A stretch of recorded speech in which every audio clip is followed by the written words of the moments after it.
for 46 years, and I believe a lot of American Jews remember the day, 15th of June, that you got to know that a group of Jews have been arrested in Leningrad in the airport, trying to run away, hijacking a Russian Soviet airplane to open the gates of freedom to Soviet Jewry.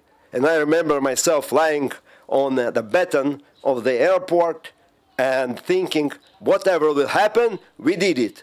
We went to Israel, we were arrested on the way to Israel, the Aliyah started, and it happened like that. So I congratulate all my friends.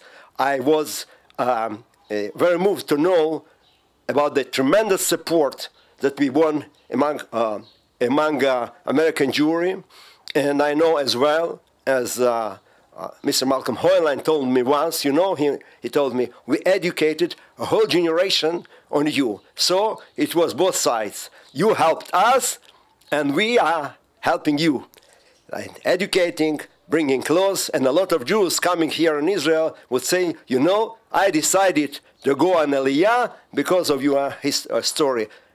The moment I did know that people are ready to die for Eretz Israel, it was like a challenge to me. Some people told me, you know, I can go free. So why I'm doing what I'm doing here in America? And it's how 1970 in the passports of new Israeli citizens, it's at times that they decided to arrive.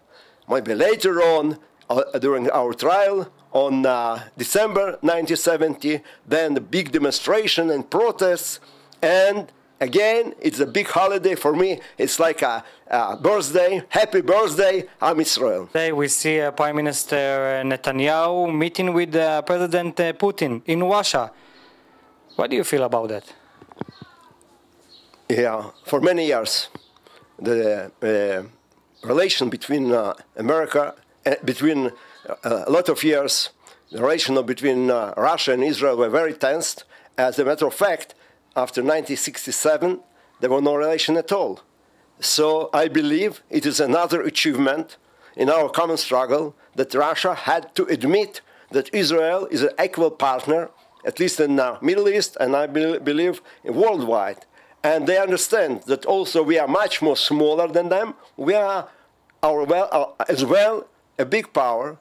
For Israel, it's not by itself. It's the state of the whole Jews worldwide, and it's really a big power, and it is why they give up and open the gates for Aliyah, and it's why now they're inviting Netanyahu, our ministers, they're ready to discuss. They even need our potatoes and our vegetables. So, of course, I am glad that it was our part as well, of my friends, of Mark Nimshitz, Eduard Kuznetsov, other friends that were arrested and are ready to sacrifice their life for Israel. But I say as well, as far as I know, Russia is a big empire, and it has its own aspiration. Its aspiration is come back to as a big power, and they're using the area of Middle East to set their stature, their position, and it's dangerous for us. So we are glad from one hand, from another hand, we are in a perspective, and we are ready for everything. But maybe this is the reason that we need to make the relationship between Israel to Russia, make it stronger, because the Russia is an empire. I believe as much it depends on us. Now having Mr. Lieberman, the Minister of Defense, we are making the best effort to be friends. But again, you know, in politics there are no real friends, there are interests. So hopeful, with God's help, their interests will always come together with our interests, but nobody can be sure. This is why we have to keep eye on what is happening there in the Middle East.